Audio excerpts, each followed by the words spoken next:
Okay, everyone, welcome to your math lesson for today. We are going to do topic 3-7. We are very close to the end of topic 3, and after that, we're going to be making a big jump. I'll talk more about that later. So, we've been talking this whole time about how we can add within 100. So we're working with two-digit numbers. We're doing problems like 45 plus 37 and things like that. And we've talked about strategies like compensation and breaking up addends and open number lines and things like that. And we've also been trying to add mentally by making zero numbers. Well, today we're going to talk about something we have talked about before. How can I use pictures, numbers, and words to show my thinking is correct?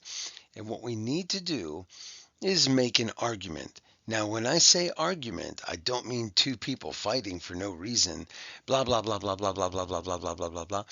Nope. When we talk about an argument in math or in science, what we're just saying is that we're trying to show somebody that we're right. Okay? So let's move on.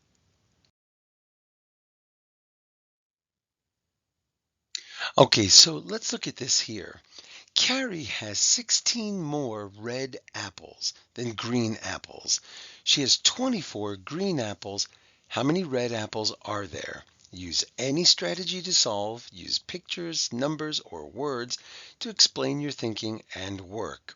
So there are a couple of points here that I want to show you. Look at the top. Carrie has 16 more red apples than green apples. So these types of words cause some problems for students. Let's look at this example.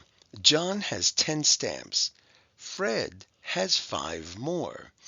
When you see the word more, it usually tells you you're going to have an addition problem. Not always. Okay, so John has 10 stamps. Fred has 5 more. Now, sometimes they'll switch the order and do something like this. Fred has 5 more stamps than John. John has 10 stamps. You know what? They're exactly the same. They just switched the order to make it a little trickier for you. But if we just break it up and look at everything piece by piece, we know that John has 10 stamps and Fred has 5 more. That's it. Okay?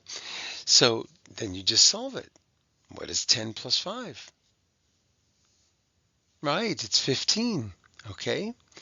So you have to just read them carefully and slowly. Underline the important information. I know I've been saying that a lot recently, but it's so important. Here's another one. Jen has 6 dolls. Kara has 2 fewer. Well, we said that when we see more, we usually think of addition. When we see fewer, we almost always think of subtraction. Okay? And they might switch it again. Kira has 2 fewer dolls than Jen. Jen has 6 dolls. Now, when we deal with subtraction, we know that the order is important. With addition, it doesn't matter because you can add in any order. Remember the commutative property? But in subtraction, the bigger number must go first. So, Jen has 6 dolls. Kira has 2 fewer dolls. That means like 2 less. Okay, and then of course the answer here, 6 minus 2, is 4. The math is pretty easy. It's all the words around the math that make it a little difficult. So now let's go back up to the problem at the top. Carrie has 16 more red apples than green apples. She has 24 green apples. That's important. She has 24 green apples, and normally I would underline. She has 24 green apples and 16 more red apples. Well, more usually means addition, not always. 24 plus 16. And then you can use compensation, an open number line, a bar diagram, any of the strategies that you like to solve it. And when you do, you'll come up with 40. Okay? Any strategy you use is fine at this point. Use what you're comfortable with, unless a problem asks you to do it a certain way. Okay? But for now, you can do anything that you feel comfortable with. Okay, let's move on.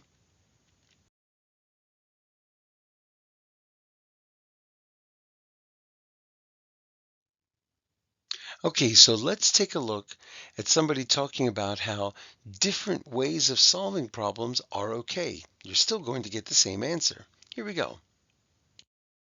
What are some ways you can make a math argument? You can use pictures, words, or numbers.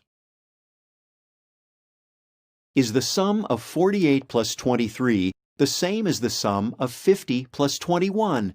Make a math argument. You can use an open number line to find each sum.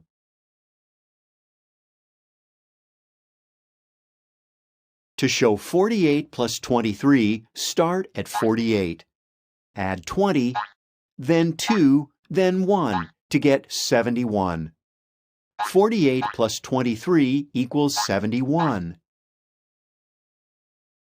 To show 50 plus 21, start at 50. Add 20, then 1 to get 71. 50 plus 21 equals 71. Is the sum of 48 plus 23 the same as the sum of 50 plus 21? Select your answer.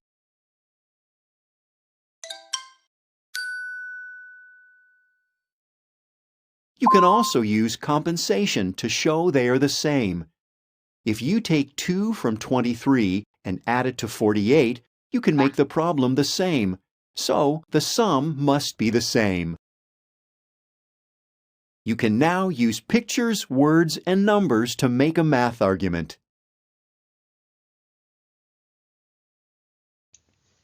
Okay, so it doesn't matter what strategy you use. Some of you have told me you love compensation. A couple people have told me that they like to use the number line. And I have a student right now who loves the bar diagram. Whatever works for you is fine. What are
Okay, so now you need your textbook and open it up to page 118 and pause if you need to find it.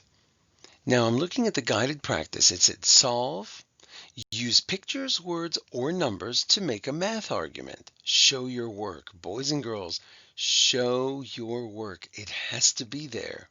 I don't want to see just a correct answer.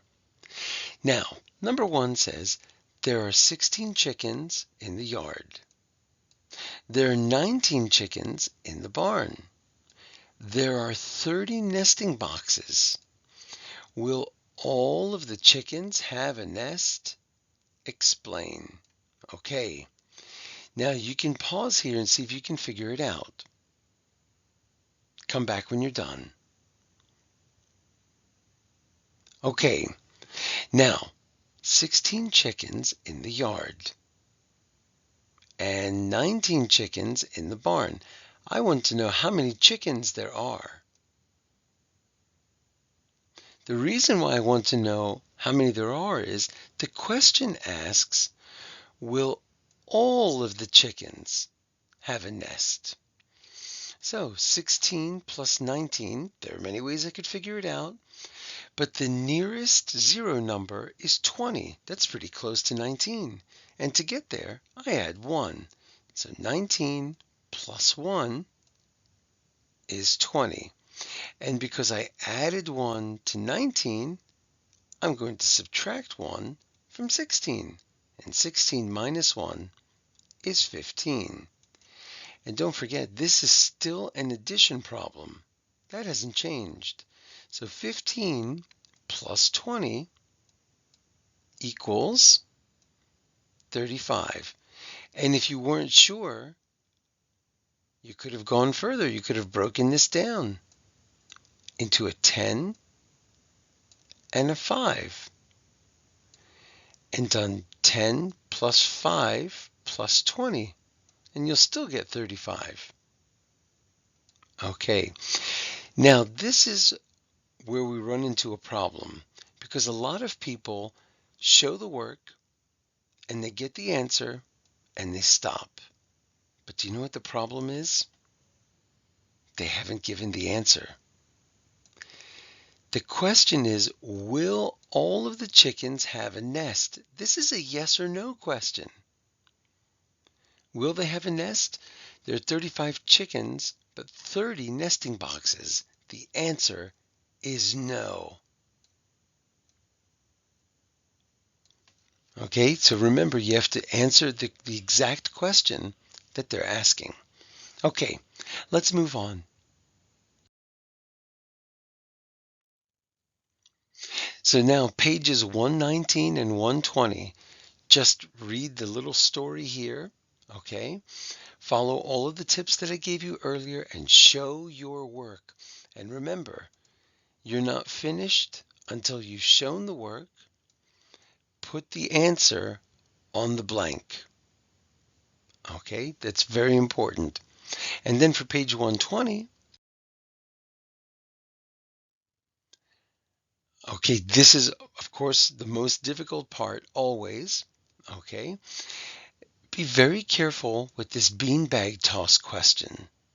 Okay, you have to read this first, look at this here, and answer questions 4 and 5 based on that. Okay, so go slowly and carefully. So your work for today is pages 118 and 120. And then please go to the Envisions website, do the quick check and the interactive practice buddy. You don't have to do anything else.